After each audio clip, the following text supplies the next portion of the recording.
والصلاة والسلام على رسول الله. سبحان الله وبحمده عدد خلقه ورضا نفسه وزنة عرشه ومداد كلماته. أصبحنا وأصبح الملك لله والحمد لله، لا إله إلا الله وحده لا شريك له، الملك وله الحمد وهو على كل شيء قدير. وخير ما بعد، ونعوذ بك من شر ما في هذا اليوم وشر ما بعد. رب نعوذ بك من الكسل وسوء الكبر، رب نعوذ بك من عذاب في النار وعذاب في القبر. أصبحنا وأصبح الملك لله رب العالمين. اللهم إنا نسألك خير هذا اليوم، فتحه ونصره ونوره وبركته وهداه، ونعوذ بك من شر ما فيه وشر ما بعده. أصبحنا على فطرة الإسلام وعلى كلمة الإخلاص وعلى دين نبينا محمد صلى الله عليه وسلم. اللهم صل على سيدنا محمد وعلى آله وصحبه أجمعين. ازيكم عاملين ايه؟ صباح الخير او مساء الخير حسب التوقيت اللي بتشوفوا في الفيديو. طبعا خليكم معايا النهاردة عشان خاطر الفيديو ده ان شاء الله فيه افكار كتير هتعجبكم وهنستخدمها ان شاء الله في ترويق البيت. هتنفعكم جدا. البوكس ده طبعا للألعاب، يكون هو خامته كمان بتستحمل وكمان مساحته كبيرة جدا، بيشيل حاجات كتير، هينفع معاكم اوي. ديت شنطة كده، حاولوا تستغنوا عن اي شنطة عندكم تكون بشكلها حلو عشان تشجعهم. انا بستخدمها، بحط فيها، اجمع فيها كل الالوان او الاقلام اللي بيستخدموها في الرسم. وكمان هنا عملت لهم الرف ده كده عشان يشجعهم للانشطة بس بتاعة الاجازة. حطيت لهم فيه كتاب نور البيان وكراسة كده انا عاملاها للفونكس. قواعد كده بعملها من على النت، بجمعها وبعلمها لهم، مفيدة جدا. وكمان العداد بتاع الحاسب الذهني وكتب الحاسب الذهني وكتب التلوين وقصص دينية. زي ما انتم شايفين الحاجات ديت. وكمان اهتموا بكتابتها كده بخطكم او خطهم عشان تشجعوهم مع الصور والاشكال الجميلة ديت. كمان هنا في ضلفة المكتب بتاعتهم انا حطيت الكتب اللي هي القديمة عشان بستخدمها بعد كده مثلا لاخوهم الصغير او كده. بشيلها بقى عشان خاطر ما تتبهدلش. هنا الشنطة ديت كمان عودوهم انا بحط فيها كده لو اي شنطة زيادة، وبشيلها على جنب اي مصاحف مثلا اتقطعت منهم من الاستخدام. عشان ما احتفظ بيها طبعا، ما تتقطعش او تترمي لا قدر الله في الزبالة، تكون حاجة حلوة كده عودوهم عليها. وهنا الايبادات بتاعتهم كان معاها كده العلب بتاعتهم دي هدايا كده، اقلام رصاص وبمسطرة وبراية واستيكة واقلام جاف كده باشكال، ونضاره كده باقلام جاف، حاجات جميله. طبعا انا كنت شايلاها لما يكبروا عشان يقدروا يستفادوا بيها زي ما انتم شايفين، وكده طلعتها لهم بقى شكلها جميل جدا. وكمان العبوا معاهم كده وانتوا بتشتغلوا، عودوهم ان ما يكونش روتين ممل ويساعدوكم في كل حاجه. هنا زي ما انتم شايفين العلب دي انا كنا عاملينها لهم كده يدوي. لو حابين تعرفوا طريقتها قولولي ان شاء الله اقول لكم عليها واقول لكم على حد يساعدكم فيها. بنلم فيها الحاجة زي ما انتم شايفين. وهنا كده شلت لهم الكتب والقصص على جنب، والكتب اللي هي بتاعة الترم الجديد.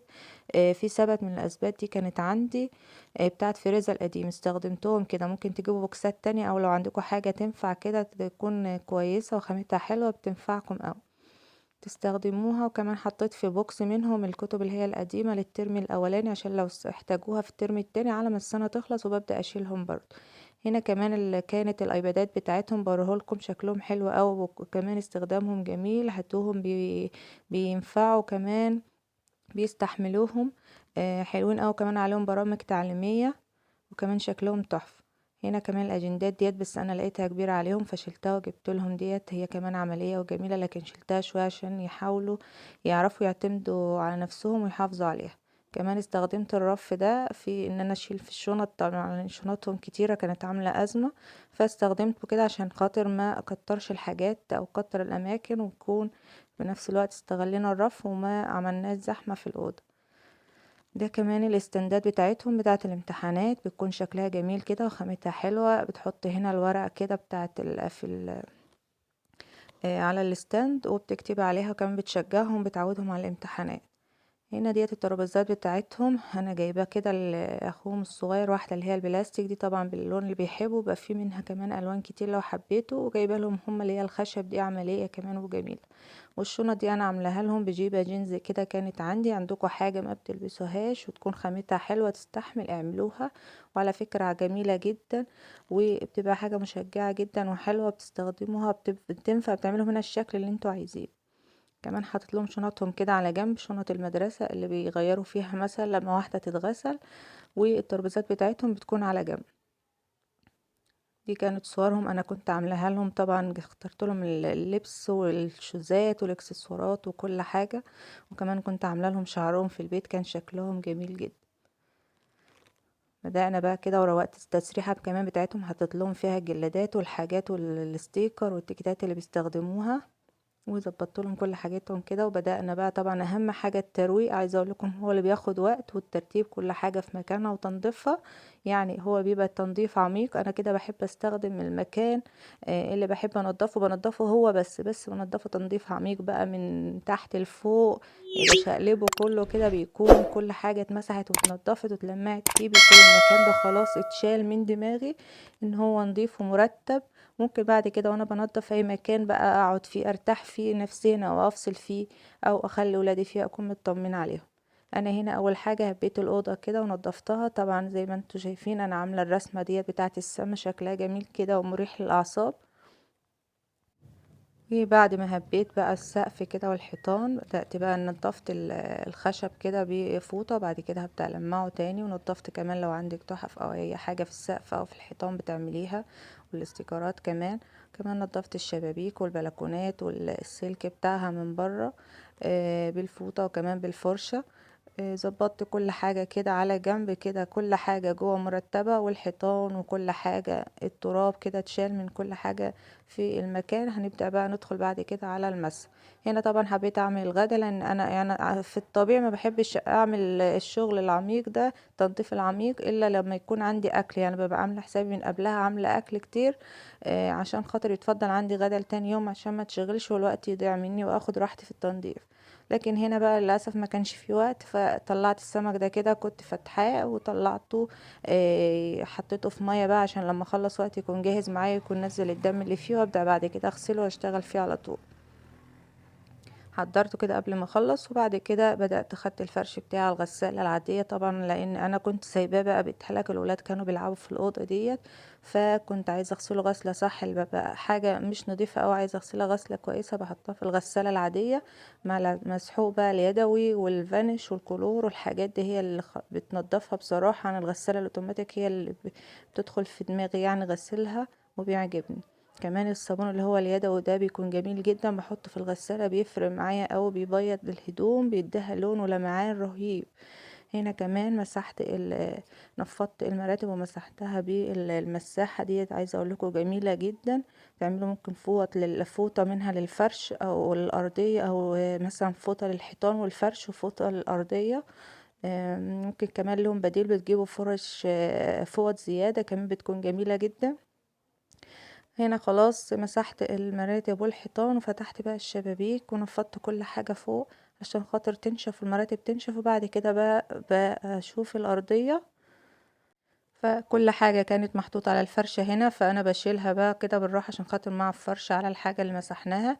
ويستحسن كمان ان انتوا تكونوا كنستوا الاول، بعد كده تمسحوا بقى من فوق لتحت، او تكنسوا بقى بالراحة علشان خاطر ما تعفروش على اللي عملتوه. عايزة اقول لكم المساحة دي غير المسح يا جماعة، بتدخل تحت في الاماكن الضيقة ديت تحت العفش. طبعا انا بكون منظفة كل حاجة، لكن برضو الامر ما يستغناش تحت الحروف ديت، فبتدخل فيها بتنظفها بطريقة جميلة جدا. وعايزه اقول لكم احلى حاجه فيها ان هي بتلم الوبر، رهيبه رهيبه، بتلم وبر من على الارض. عايزه اقول لك ما كنتش تشوفيه، ما تصدقيش ان هو كان موجود على الارض اصلا بعد ما كنستي او بعد ما مسحت. تكون جميله جدا في التنظيف، وبتخلصي تلاقي الارض نشفت معاكي ونضيفه وجميله جدا. خلاص كده سبت الأوضة تنشف، وبدأت عملت الغدا زي ما انتم شايفين، السلطة الجميلة الخضراء المفيدة ديت، وكمان عملت السمك ونشفته كده زي ما انتم شايفين. لما تحبوا ينشف كده لازم تكونوا قلبتوه على الناحية مرتين، وترجعوا تقلبوه على الناحية تانية، وترجعوه يعني ايه، تكونوا قلبتوا كل ناحية، تاخد مرتين في الزيت، فبينشف وبياخد وقت جميل معاكي كده على نار متوسطة. عملت بقى السمك المقلي زي ما انتم شايفين، احنا عملناه قبل كده على القناة، ان شاء الله اسيب لكم الوصف اللينك بتاع الفيديو في صندوق الوصف. وعملت كمان الرز الابيض زي ما شفتوا، السلطة، وكمان بنعمل دلوقتي التغذية او السمك كده في طماطم. بيكون عبارة عن بصل، مثلا جيب بصلتين على حسب الكمية اللي عندك، وبتقطعيهم وتدبليهم كده في الزيت، وبعد كده بتضيفي عليهم الطماطم على الكمية بقى اللي هتعمليها. وبتضيفي بقى بعد ما تتخدع كده معاكي، تضيفي عليها التوابل، بس ملح وكمون وكزبرة كده زي ما انا بعملهم كده تركيبة عندي في البيت، وبهارات مشكلة او البهارات السبع وبس كده، بياخدش اي بهارات زيادة.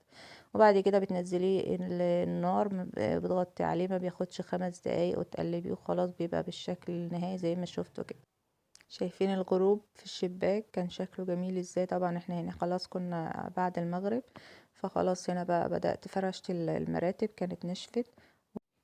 عايزه اقولك بقى على فكره جميله جدا، لو عندك كميه بيض او تقدري تحوشي شويه من قشر البيض ده، بتحوشيه وبعد كده تغسليه وتنشفيه وتسيبيه لما ينشف بقى في الهواء، وبعد كده بتكسريه كده وبتطحنيه في المطحنه، بيديك الشكل الجميل ده. عايزه اقولك بقى تستخدميه للطيور، بيزود البيض، او لو عندك عصافير او لولادك على اللبن او الزبادي، بيكون كالسيوم طبيعي جدا جدا. انا جربته كتير، جربيه عن تجربة وهيعجبك ان شاء الله، وقولي لي رأيك في الكومنتات. وشايفين الشكل النهائي عامل ازاي؟ طبعا عايزه اقول لكم فرق كبير جدا جدا. حطيت هنا بقى البطاطين بتاعه الاطفال كده على عشان ما بحبش مثلا، بخاف ان هم يتخبطوا في ظهر السرير، فحطيتها كده على الحرف. قولوا لي بقى ايه رايكم، فرقت عن الاول ولا لا؟ وما تنسوش بقى تكتبوا لي في الكومنتات. ودي طبعا المفاجاه بتاعه الفيديو، الستاير ديت انا كنت مستنيه من زمان ان انا اغيرها، جبتها كده، حبيت ان هي تكون صغيره بس لسه بقى احتاجت ان هي تتقص، فهوديها تتقصر وارجعها. قولوا رايكم فيها ايه، وهسيبكم كمان تشوفوا رايهم، لان عملت لهم الستاير مفاجاه، وكمان عايزه اشوف رايهم في الاوضه بعد ما اترتبت، وهل فرقت ولا لا. وعايزه اشوف رايهم في التغيير النهائي في الفرش، خاصه ان هم شاركوني في ترتيبها. حبيت كمان انزل لكم المقطع ده جزء من البداية عشان تعرفوا قد ايه الفرق، او فرقت ولا لا. قولوا لي بقى رايكم، انهم كانوا قاعدين معايا في اوضتي، ودي تعتبر كانت اوضه الزيادات، كنت بنفض اي حاجه وارجعها فيها. ده كان الفيديو بتاعنا، يا رب يكون عجبكم. مع الف سلامه.